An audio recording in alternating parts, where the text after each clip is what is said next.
Hey YouTube world, Harvest is Plenty. Thanks for stopping by to check out the video. So I'm just going to dive right into it and not waste much time. There's a lot of things going on. For example, yesterday there was a major biolab fire, an explosion near the city of Atlanta, and you had a big old plume trail of chemicals just spewing through the air, and evacuations started taking place. I think they evacuated over 17,000 people, and it was exactly just like I said. A young lady said that she heard banging at her door at 7 a.m. in the morning.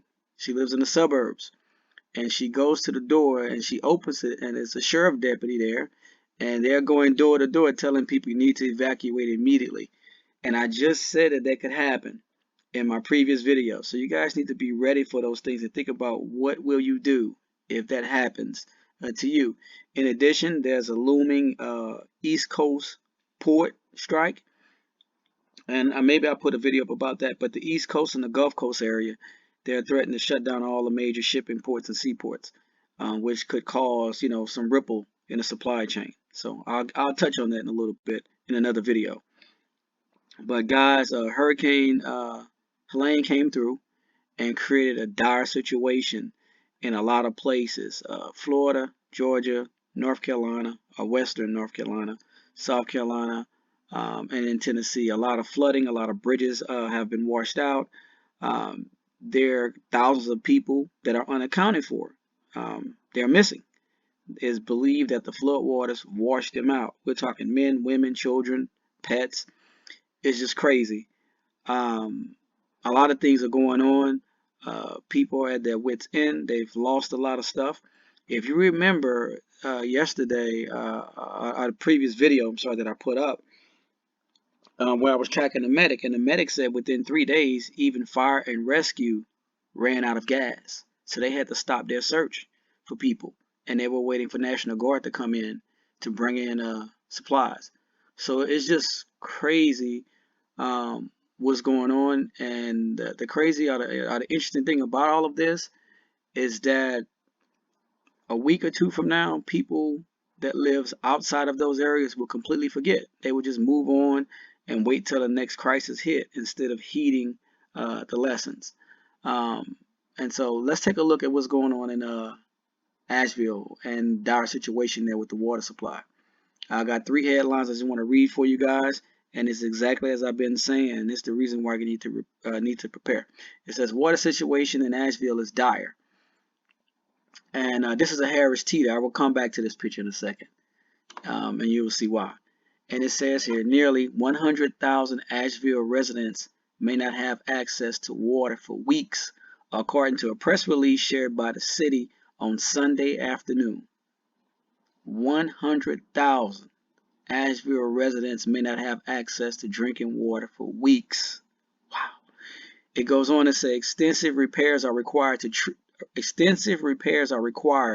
to treatment facilities, underground and above ground water pipes, and to roads that have washed away, which are preventing water personnel from accessing parts of the system, the city's press release said. Although providing a precise timeline is impossible, it is important to note that restoring service to the full system could potentially take weeks. Wow. I actually did a video on drinking water. I already completed it. I will upload it shortly as well. It goes on to say, this news comes as Asheville residents are already facing severe water shortages. On Sunday morning, hundreds lined up at a Harris Teeter in North Asheville with hopes of purchasing water and other goods that are in short supply. You can see the people standing outside of Harris Teeter. It goes on to say, Mel Sala, a resident of River Arts District neighborhood, says she arrived at 6 a.m. to make sure she could purchase water from the grocery store, which opened around 8 a.m. on Sunday morning. Before the grocery store even opened, the line was astoundingly long, with hundreds of people winding through the store's parking lot and along Merriam Avenue. The grocery store allowed 10 people in at a time. 10 people at a time. Wow. And just so you know, Asheville has been cut off because the bridges have been taken out, and there's severe craters and potholes in the road that relief trucks can't get in at this point. So the only way to get supplies in is through the air, not even by boat. And so they're in a critical situation. And I want to go back to that picture that I said. I'll blow it up. This is the Harris Teeter.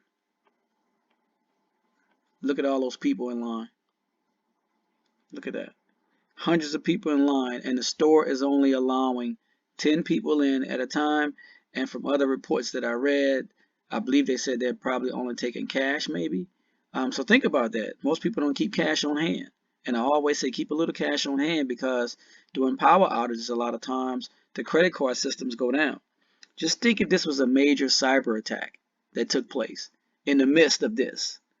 Those people in South Carolina, North Carolina, parts of Georgia and Florida, they would probably die, because they're relying on the government, the fire department, the police department, communicating with the National Guard to come in. In a major cyber attack, there will be no communication in terms of cell phones, internet, things like that. It's going to be a terrible situation.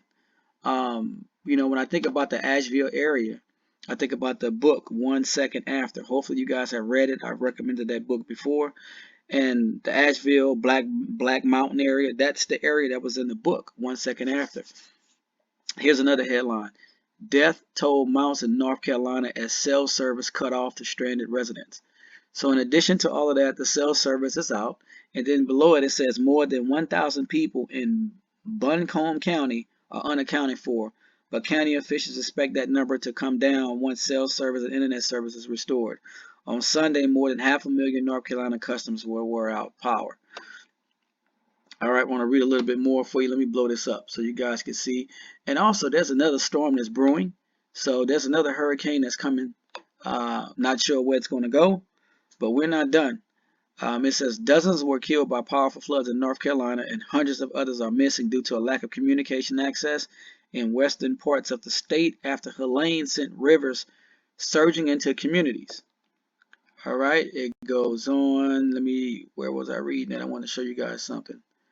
Of course, FEMA and the Red Cross are late as usual, so you need to rely on yourself and your family and your friends and your neighbors. Here it is.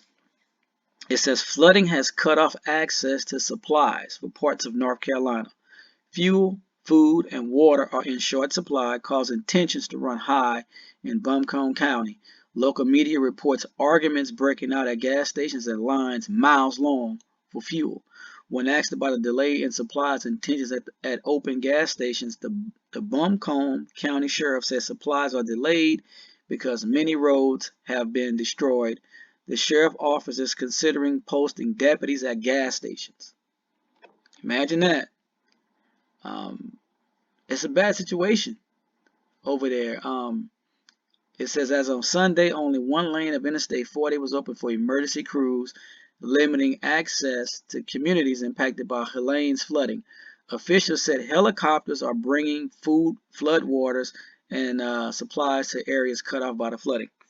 I guess they probably meant to say helicopters are bringing food, but anyway, cell service is down, internet is down, no water, 100,000 or more with no drinking water. Again, a dire situation. As I said, these things are going to happen. Here's one more headline. Without water after Helene, residents in Asheville public housing complex fear for their health. All right, let's read through this. And it's, showing the flooding. And then here's what it says.